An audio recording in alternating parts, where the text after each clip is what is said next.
중고차업자나 이런 사람들이 이걸 악용하면 사람을 속이는 데 사용할 수도 있는 거죠. 안녕하세요, 모카 김한효입니다. 오늘 만나볼 차는 사실 자동차는 아니고요, 지난번에 소개드렸던 인포카라는 제품에 대해서 다시 한번 살펴보도록 하겠습니다. 왜냐면 인포카가 이번에 업그레이드가 됐어요. 어떤 부분이 달라졌는지, 그리고 또 어떤 식으로 사용하게 되는지도 한번 알아보도록 할게요. 지난번에도 저희가 영상을 한번 찍은 적 있죠. 인포카가 거의 2가 됐어요. 어떤 식으로 바뀌었냐면요, 이런 식으로 바뀌었네요. 이렇게 해야 되나? 유튜버는 훨씬 더 예쁘죠. 인포카가 뭔지부터 설명을 드려야 되겠군요. 이젠 다 아실 거예요. 자동차에 있는 여러 가지 정보들, 예를 들면 뭐 엔진 성능이라든지, 아니면 뭐 변속기 상황이라든지, 연료라든지, 지금 가속 페달을 밟았는지, 얼마나 밟았는지, 브레이크는 어느 정도 밟았는지, 뭐 등등등 여러 가지 정보를 쭉 보여주는 장치입니다. 그리고 또 여러 가지 에러들이 나오면 그 에러를 소거시킨다거나 조절한다거나 이런 것들을 해줄 수 있는 장치예요. 예전 같으면 이만한 커다란 진단기를 썼었죠. 이 진단기가 정말 작게 이제 바뀐 거죠. 요만하게. 어떻게 이걸로 정보를 얻을 수 있게 되는가? 소프트웨어 덕분이죠. 그 거대한 스캐너가 가지고 있는 그 기능들, 스마트폰 앱으로 다 해낼 수 있도록 그렇게 만들어 놨습니다. 그 인포카가 어떤 식으로 업그레이드 됐는지 간단하게 살펴보죠.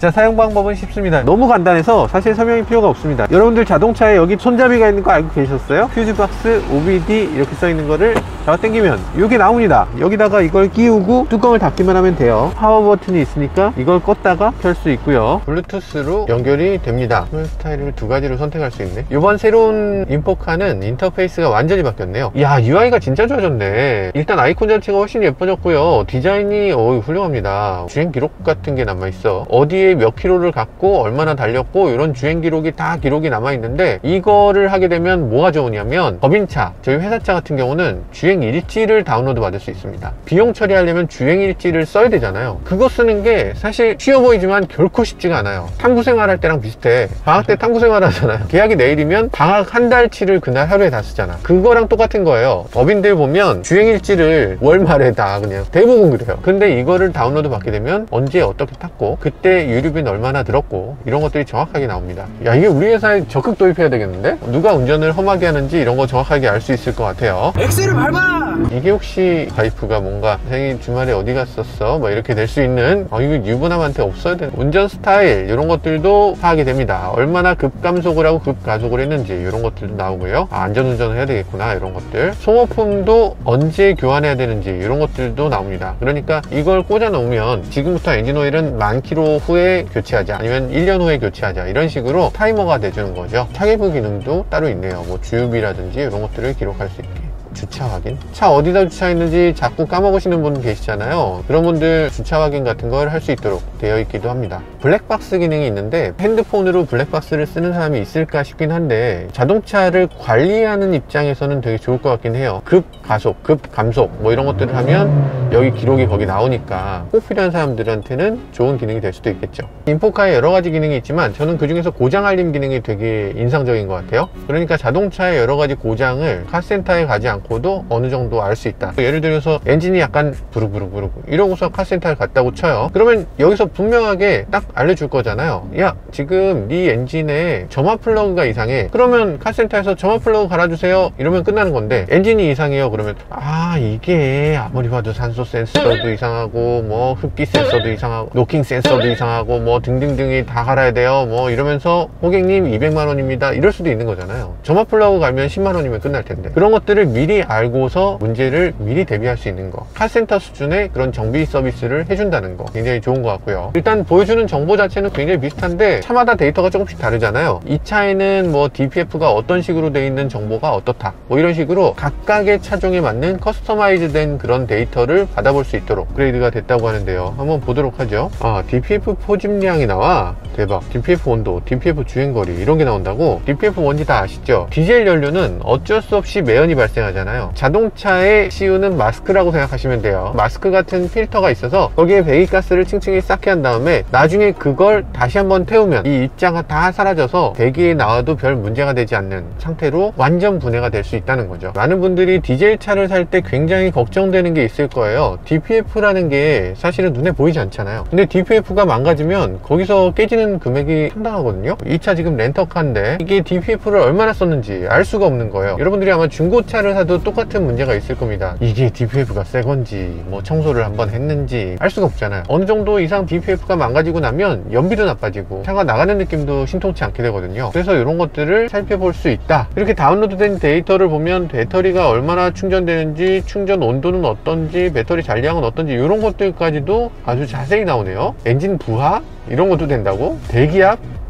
야, 진짜 이렇게 작은 제품이 어떻게 이런 정보를 다 갖고 있지? 사실은 이 자동차가 대단한 거죠. 이런 데이터를 다 갖고 있는데 그 데이터를 이 장치는 그냥 끄집어내주는 연결고리라고 보시면 됩니다. 이 자동차에 있는 컴퓨터를 스마트폰으로 볼 수 있게. 가속 페달을 밟아보니까 DPF가 온도가 올라가는 걸 알 수 있죠. DPF는 어디 달려있냐면 배기 파이프 중간에 달려있거든요. 그러다 보니까 가속 페달을 이렇게 밟으면 연소가 더 많이 되기 때문에 DPF가 점점 더 뜨거워져요. 그리고 주행거리도 이렇게 DPF가 재생된 이후에 이만큼을 달렸다는 얘긴데요. 포집되는 양이 1.94에서 점점점 늘어날 거잖아요. 점점점 늘어나서 일정량 이상 포집이 됐다. 그러면 이제 DPF를 한번 클리닝 시켜줘야 되겠구나 라고 해서 배기 파이프로 그냥 연료를 보내버립니다. 그래서 DPF 온도를 급속도로 올려버려요. 그래서 DPF가 아주 뜨겁게 달궈지죠. 이렇게 뜨겁게 달궈지면 포집된 매연이 싹 사라지게 됩니다. 그렇게 되면 다시 이 주행거리가 빵이 되는 거고요. 지금보다 한참 더 늘어나야 DPF를 재생할 걸로 보이네요. 지금은 아직 여유로운 상태입니다. 아시겠지만 저는 뭐 출퇴근만 하니까 DPF가 손상될 일이 없어요 이렇게 말씀하시는 분들 많은데, DPF는 고속도로나 장거리를 정속 주행을 할 때 깨끗해집니다. 너무 시내 주행만 하면 오히려 DPF나 아니면 디젤 엔진에 좀 무리가 갈 수 있어요. 그러니까 디젤 엔진 자동차들은 가끔씩 이렇게 뻥 뚫린 길을 정속 주행을 해주면서 자동차 전체를 좀 순환시켜 줄 필요가 있어요. 지금 엔진 부하는 40%, 엔진 출력은 16마력. 내가 지금 이 차 엔진에 16마력 밖에 못 쓰고 있구나. 이렇게 브레이크를 밟은 상태에서 가속 페달을 밟게 되면 이렇게 엔진 부하가 크게 늘어나는 걸 볼 수 있네요. 그런 게 있고요. 차량 진단 같은 것도 되게 중요하죠. 진단. 내 차에는 어떤 고장이 났을까? 중고차라면 특히나 이런 것들 굉장히 신경 쓰이겠죠. 고장이 있는지 없는지 한번 살펴보는 기능입니다. 하나씩 살펴보는 그래픽이 나타나고 있고요. 정상이다. 과거에 고장난 것도 있네요. 지금 6개의 고장 코드가 나왔어요. 어떤 고장 코드가 있었는지 한번 볼까요? EGR에 문제가 있었어요. 그리고 P0404라는 에러가 있었고 P0524라는 에러도 있었는데, 엔진 오일 압력이 낮아서 수리하는 흔적이 있네요. 낙스 트랩도 문제가 있었네요. 낙스 초과도 있었네.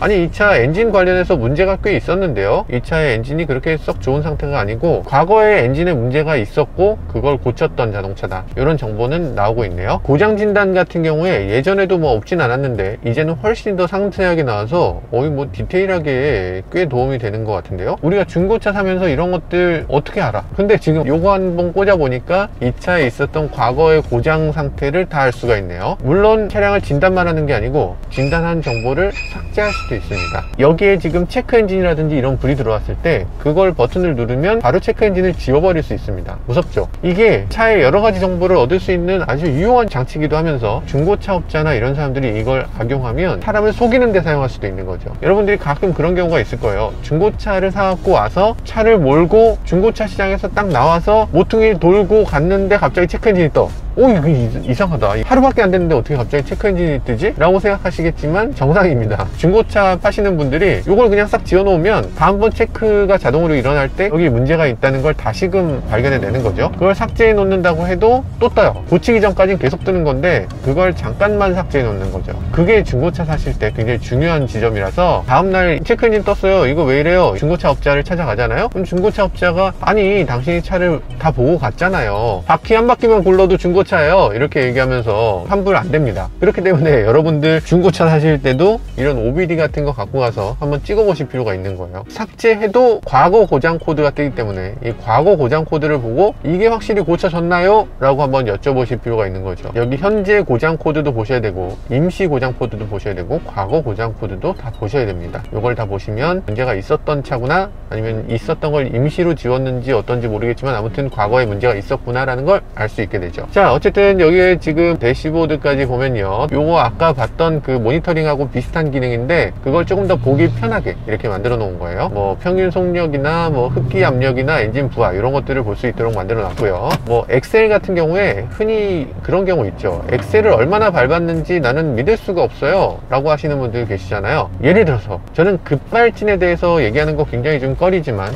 급발진이라고 주장하시는 분들은 이런 얘기를 하잖아요. 가속 페달 있는 데다 카메라 달아야 되는 거 아니냐. 카메라 달 필요 없죠. 그냥 여기 기록이 나옵니다. 가속 페달을 31% 밟았네요. 가속 페달을 70% 밟았네요. 가속 페달을 얼마나 밟았는지 기록이 실시간으로 돼요. 그래도 억울하신 분들은 있을 거예요. 근데 급발진 얘기를 하면 항상 드리는 게 의무라고 생각하는 점 중에 하나는, 브레이크는 기계식입니다. 세상에 있는 거의 99.99%의 자동차는 브레이크가 그냥 기계 장치이기 때문에 브레이크를 밟았을 때 차가 멈추지 않는 거는 물리적으로 있기 어려워요. 제가 지금 브레이크와 가속 페달을 동시에 밟으면 차가 안 나가잖아요. 브레이크가 가속 페달을 반드시 이기게 돼 있고, 아무런 전자장비의 도움을 받지 않고 브레이크는 밟았을 때 무조건 들어야 돼요. 기계적으로는 브레이크가 들지 않는 경우는 없어야지 맞습니다. 공회전이 발생했다고, 차를 계속 세워놓으니까 지금 공회전이 계속되고 있다고 경고해주는 기능도 보이네요. 여러 가지로 잘 만든 그런 소프트웨어라는 생각이 듭니다. 이 인포카 같은 제품들이 여러 가지가 나와 있긴 한데, 그 제품 자체의 특장점이 있다기보다는 이 소프트웨어의 특장점이 있는 것 같아요. 그래서 이 소프트웨어가 굉장히 보기 편하고 사용하기 쉽다, 이런 것들이 가장 중요한 점이 아닌가 라는 생각이 들기도 합니다. 그리고 지금 아이폰에서 굉장히 잘 되고 있고요, 안드로이드에서도 마찬가지로 굉장대 잘 작동된다고 하네요. 일단 다른 제품들하고 다르게 가격이 그렇게 비싸지 않다는 게 굉장히 좀 놀라운 지점인 것 같아요. 4만원대, 굉장히 저렴한 그런 제품이라는 생각이 듭니다. 자, 그러면 나갈 때 굳이 그럴 필요 없긴 한데, 인포카를 끄는 분들이 많으시다고 하더라고요. 이게 시동을 꺼도 여기 불이 들어와 있잖아요. 그러니까 이게 전기를 많이 소비할 것이다 라고 생각해서 기분 나쁘게 생각하시는 분들도 계신 것 같아요. 굉장히 저전력이긴 하지만 아예 안 먹는 건 아니니까 그래도 끄는 기능이 있으면 좋겠죠. 그래서 끄는 기능을 이렇게 만들어 놓은 것 같습니다. 네, 지금까지 인포카 새로운 버전을 테스트 해봤는데요, 자동차가 거의 컴퓨터처럼 변하면서 이 OBD가 갖고 있는 정보가 정말 무궁무진해진 것 같아요. OBD하고 스마트폰, 단순하게 연결하는 이 장치 하나만으로서도 스마트폰에, 그리고 이 자동차의 활용 범위가 크게 늘어나는 것 같습니다. 그리고 이 OBD의 소중함도 다시 한번 알게 되네요. 자동차에 대한 지식이나 정보나 다양한 내용들을 더 많이 알 수 있게 된다는 점에서 인포카 하나 갖고 있으면 여러 가지로 도움이 되겠다는 생각도 듭니다. 지금까지 저는 모카 김한용이었습니다. 감사합니다.